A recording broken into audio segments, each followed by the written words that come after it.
Very good morning students. Last lecture સુધી આપણે chromosomes એટલે કે રંગસૂત્રના સેન્ટ્રોમિયરના સ્થાનને આધારે પ્રકાર સમજ્યા.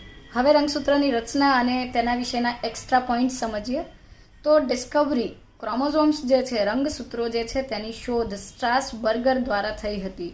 અને ક્રોમોઝોમ શબ્દ જે છે, the term chromosome was coined by Waldeyer અથવા વાલ્ડેયર.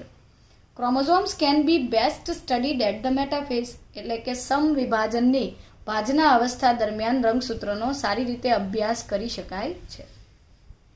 રંગસૂત્રની રચના સમજીએ તો ઉચ્ચ કક્ષાના સજીવોના સુકોષ કેન્દ્રીય પ્રાણીઓ કે વનસ્પતિની જે રંગસૂત્રીય રચના છે તેમાં સૌથી બહારનું આઉટર કવરિંગ છે તેને પેલિકલ કહેવાય છે.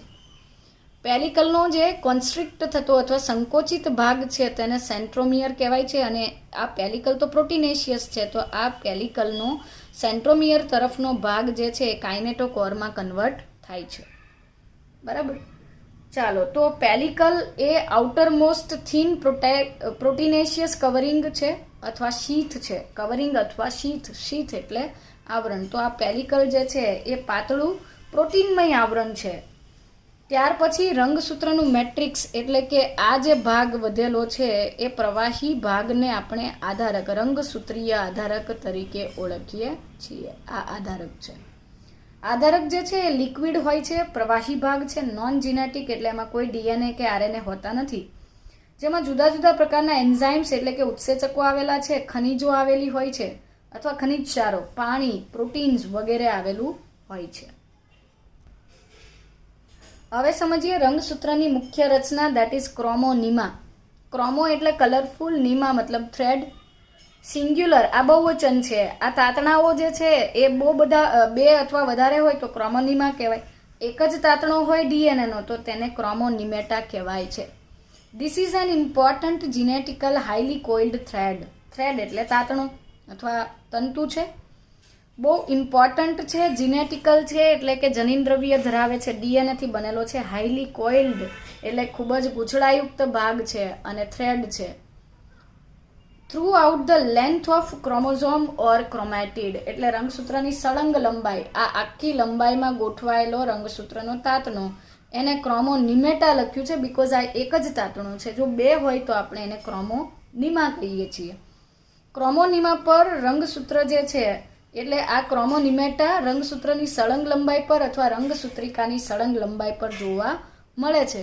તે અગત્યની, ખૂબ જ અગત્યની જનીનિક અને ગૂંચળામય તંતુ જેવી રચના છે કે જે રંગસૂત્રની અથવા રંગસૂત્રિકાની સમગ્ર લંબાઈ પર ગોઠવાયેલું હોય છે. એટલે આ ઇંગ્લિશ સેન્ટેન્સ જે છે એનું આ ટ્રાન્સલેશન છે. ચાલો, આ પૈકીનું દરેક ક્રોમોનિમેટા જે છે એ લાંબો ડીએનએનો એક તાતણો છે જે હિસ્ટોન પ્રોટીન સાથે સંકળાયેલો હોય છે. અને હિસ્ટોનની મદદથી ડીએનએનું પેકેજિંગ આપણે 12મા ધોરણના 6થા ચેપ્ટરમાં ભણીશું. કેટલીક વખત તેના તંતુ પર મણકા અથવા બીડ્સ જેવી રચના જોવા મળે છે જેને ક્રોમોમિયર્સ કહેવાય છે. એટલે આ એક તાતણો છે તો એના ઉપર આ એક દોરો છે, આ એક મણકું, ફરી પાછો તંતુ, ફરી પાછો મણકો. તો મતલબ આ જે મણકા છે એ હિસ્ટોન પ્રોટીનના ઓક્ટામર 8 અણુની વિશેષ ગોઠવણી છે. અને તેનાથી બીડ્સ ઓન અ સ્ટ્રિંગ એવો એક અપિયરન્સ જોવા મળે છે જે ડિટેલમાં આપણે 12થમાં ભણીશું. આ ક્રોમોનીમા જે છે તેનું કોઇલિંગ બે પદ્ધતિથી થતું હોય છે. કઈ પદ્ધતિ? તો ક્રોમોનીમા કોઇલિંગની મુખ્ય બે મેથડ્સ છે, પ્લેક્ટોનેમિક અને પેરાનેમિક. પ્લેક્ટોનેમિક કન્ડિશન જે છે એની અંદર when both the chromonema are intertwined and can not be separated easily. એટલે ધારો કે આ એક ડીએનએ થ્રેડ છે અને એની સાથે વીંટળાયેલો આ બીજો ડીએનએ થ્રેડ છે. તો બંને અંદર ગૂંચવાયેલા છે એટલે ઇઝીલી સેપરેટ નથી થતા. જ્યારે પેરાનેમિક પ્રકારનું અરેન્જમેન્ટ છે તેમાં ડીએનએના ફ્રેગમેન્ટ્સ અથવા તો તંતુઓ જે છે એ એકબીજાને પેરેલલ અરેન્જ થતા હોય છે એટલે કે સમાંતર ગોઠવણી ધરાવતા હોય છે. Both the chromonema can be easily separated. આની અંદર આ સેપરેબલ હોય છે, દે આર ઇઝીલી સેપરેબલ, કે મતલબ એને સરળતાથી આપણે જુદા પાડી શકીએ છીએ. આ ટાઈપનું જે પ્લેક્ટોનોમિક અરેન્જમેન્ટ જે છે કે જેમાં રંગસૂત્રના ભાગો જે છે એને આપણે સરળતાથી જુદા નથી પાડી શકતા, આવી કન્ડિશન માઇટોટિક પ્રોફેઝના ડ્યુરેશનમાં જોવા મળે છે, એટલે કે સંભાજનની પૂર્વાવસ્થા દરમિયાન રંગસૂત્રો પ્લેક્ટોનોમિકલી એના ક્રોમોનીમાં ટ્વિસ્ટ થયેલા હોય, જ્યારે મિયોટિક એટલે કે અર્ધીકરણની જે પૂર્વાવસ્થા છે, અર્ધીકરણની પૂર્વાવસ્થા દરમિયાન અર્ધીકરણીય પૂર્વાવસ્થા જે આપણે આગળના ચેપ્ટરમાં ભણીશું એ ડ્યુરેશનમાં પેરાનેમિક પ્રકારે ક્રોમોનીમાનું અરેન્જમેન્ટ થતું હોય છે. રંગસૂત્રની રચના પર પ્રાઇમરી કોન્સ્ટ્રિક્શન અને સેકન્ડરી કોન્સ્ટ્રિક્શન, પ્રાથમિક સંકોચન અને દ્વિતીયક સંકોચન એવી રચનાઓ હોય છે, જેમાં મધ્યભાગે કે મધ્યથી સહેજ ઉપર જોવા મળતું જે સંકોચન છે એ પ્રાથમિક કહેવાય, બિકોઝ એ બધા જ રંગસૂત્રમાં હોય, જેને આપણે સેન્ટ્રોમિયર કહીએ, જેના ઉપર કાઇનેટોકોર્સ પણ જોવા મળે છે. જ્યારે સેકન્ડરી કોન્સ્ટ્રિક્શન એટલે દ્વિતીયક સંકોચન એ ફક્ત અમુક રંગસૂત્રો જેવા કે 13, 14, 15, 21 અને 22મી જોડના રંગસૂત્રો જે છે મનુષ્યમાં એની અંદર જોવા મળે છે. આ સેકન્ડરી કોન્સ્ટ્રિક્શનને નોર કહેવાય છે, દેટ ઇઝ ન્યુક્લિયોલર ઓર્ગેનાઇઝર રિજિયન, કોષકેન્દ્રિકા આયોજક પ્રદેશ કે જેના પરથી કોષકેન્દ્રિકા બનતી હોય છે. ક્રોમોઝોમ્સના સ્ટ્રક્ચર સ્ટડી કર્યા પછી જોઈએ સ્પેશિયલ ટાઇપ્સ ઓફ ક્રોમોઝોમ્સ, કેટલાક વિશિષ્ટ પ્રકારના રંગસૂત્રો કે જે બધા પ્રાણીઓમાં કે બધી વનસ્પતિમાં હોતા નથી. આવા ક્રોમોઝોમ્સ પૈકીનું એક છે સલાઇવરી ગ્લેન્ડ ક્રોમોઝોમ, લાળ ગ્રંથિનું રંગસૂત્ર. It was discovered by E.G. Balbiani. E.G. Balbiani વડે તેની શોધ થઈ હતી and it is present in Chironomus larva of Drosophila. Drosophila ફળ માખી છે જે ફ્રૂટ્સ ઉપર, પાકેલા ફળો ઉપર ઉડતી નાની નાની જે મછરી અથવા તો માખી જેવી રચનાઓ છે એ ડ્રોસોફિલા છે, તેના ડિંભમાં, ડિંભ એટલે શું? ફલન બાદ ગર્ભ વિકાસ થઈને સર્જાતી સંતતિ પિતૃ કરતાં જુદી પડતી હોય તો તેને ડિંભ કહેવાય છે. તો ડ્રોસોફિલાના કાયરોનોમસ ડિંભમાં આવું ઉપસેલું જાયન્ટ બહુ મોટું રંગસૂત્ર જોવા મળે છે, અને આ જે જાયન્ટ ક્રોમોઝોમ છે એ 2000 માઇક્રોન એટલે કે અંદાજિત 2 મિલીમીટર જેટલું કદ ધરાવે છે, અને તે આપણે ડિસેક્ટિંગ માઇક્રોસ્કોપમાં, સાદા સૂક્ષ્મદર્શક યંત્રમાં સરળતાથી જોઈ શકીએ છીએ. આ રંગસૂત્ર ઉપર ઘણી બધી રંગસૂત્રિકાઓ આવેલી હોવાથી તેને પોલિટીન પણ કહેવાય છે. પોલિથીન નહીં, પોલિટીન. ટીન મતલબ રંગસૂત્રિકાઓ. તો ઘણી બધી રંગસૂત્રિકાઓ ધરાવે છે, જેમાં ઉપસેલો ભાગ કે જે આ વિસ્તાર જે છે, આ ઉપસેલા વિસ્તારને આપણે પફ અથવા એનો જે સ્વોલન પાર્ટ જે છે એને આપણે ઉપસેલા એરિયા જે છે, તો સ્વોલન અથવા ઉપસેલા areas are present at some places in polytene chromosome which are referred to as or called as Balbiani ring. Balbiani દ્વારા શોધાયેલા વલયો છે, આ રીતના ડમ્બેલ શેપના વલયો જે છે બાલ્બિયાની રિંગ્સ કહેવાય છે અથવા પફ્સ તરીકે ઓળખવામાં આવે છે. સલાઇવરી ગ્લેન્ડ ક્રોમોઝોમ જે છે, these are concerned with, salivary gland chromosome concerns with metamorphosis and moulting. મતલબ કે મેટામોર્ફોસિસનો મતલબ છે કીટકોમાં જોવા મળતું એક ડિંભીય અવસ્થામાંથી બીજી અવસ્થામાં રૂપાંતરણ. આ દરમિયાન કદમાં વિસ્તરતું ડિંભ જે છે એ પોતાનું બાહ્ય કંકાલ દૂર કરે છે. આ ઘટનાને નિર્મોચન કહેવાય છે.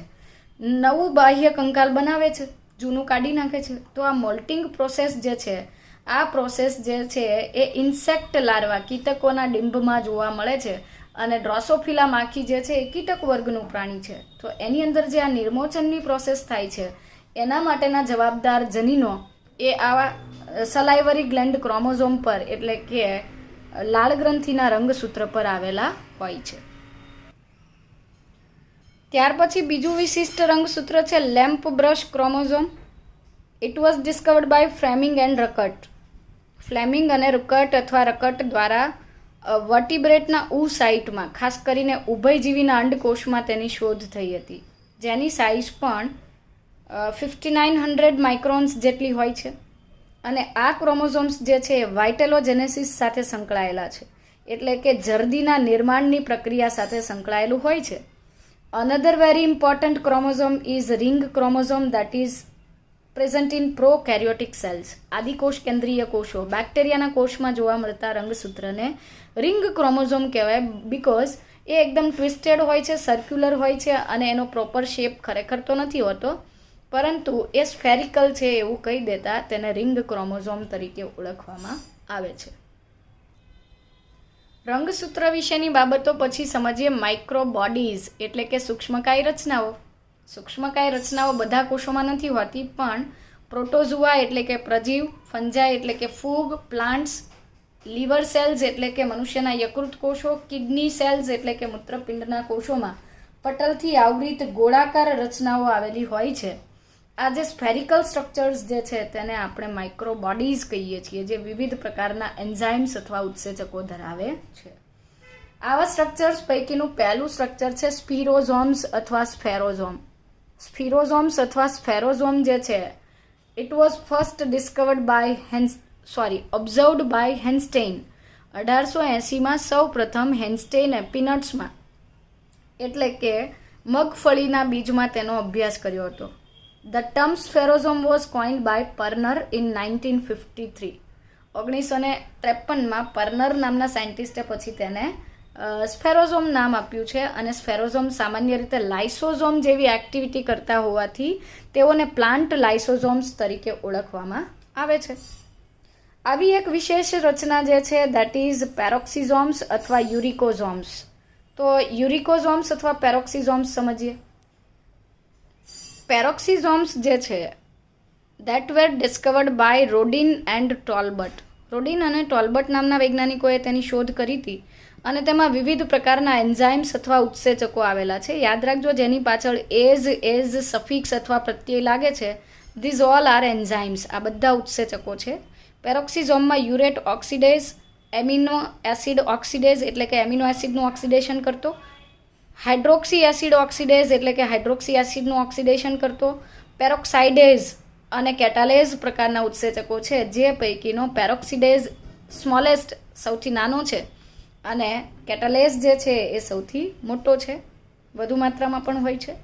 Catalase will degrade the hydrogen peroxide into water and oxygen એટલે કે હાઇડ્રોજન પેરોક્સાઇડમાંથી પાણી અને ઓક્સિજન બનવાની પ્રક્રિયાનું જે નિયંત્રણ છે અથવા આ પ્રક્રિયાને ઉત્તેજિત કરે છે, એનું ઉદ્દીપન કરે છે કેટાલેઝ પ્રકારનો ઉત્સેચક.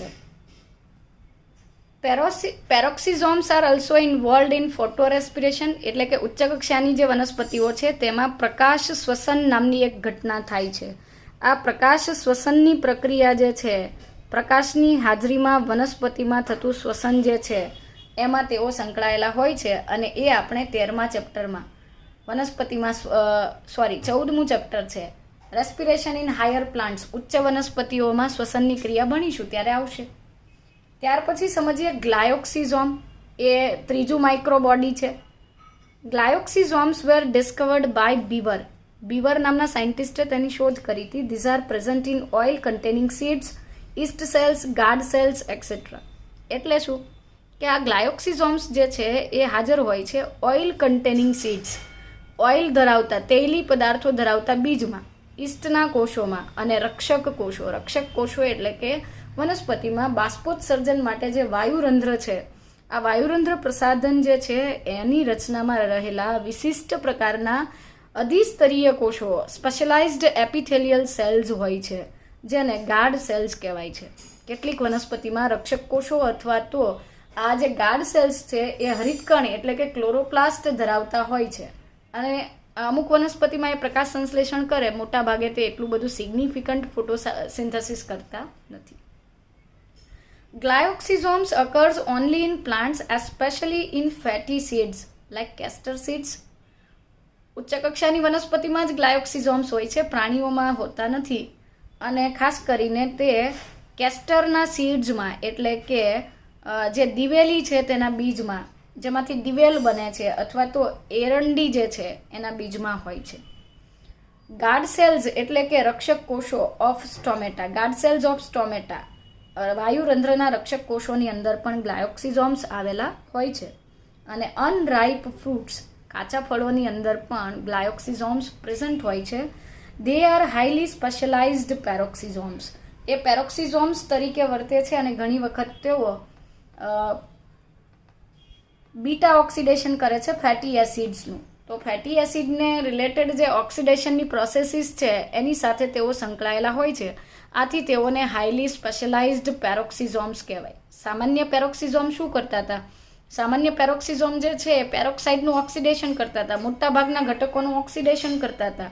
તો ગ્લાયોક્સિઝોમ્સ પણ જે ઓઇલી સીડ્સ જે છે અથવા ફેટી સીડ્સ જે છે એની અંદર ફેટના જે મોલેક્યુલ્સ છે તેના કન્વર્ઝનમાં ઉપયોગી બનતી અંગિકા ગણાય છે. નેક્સ્ટ લેક્ચરની અંદર આપણે 10મા ચેપ્ટરથી શરૂ કરીશું, that is cell cycle and cell division.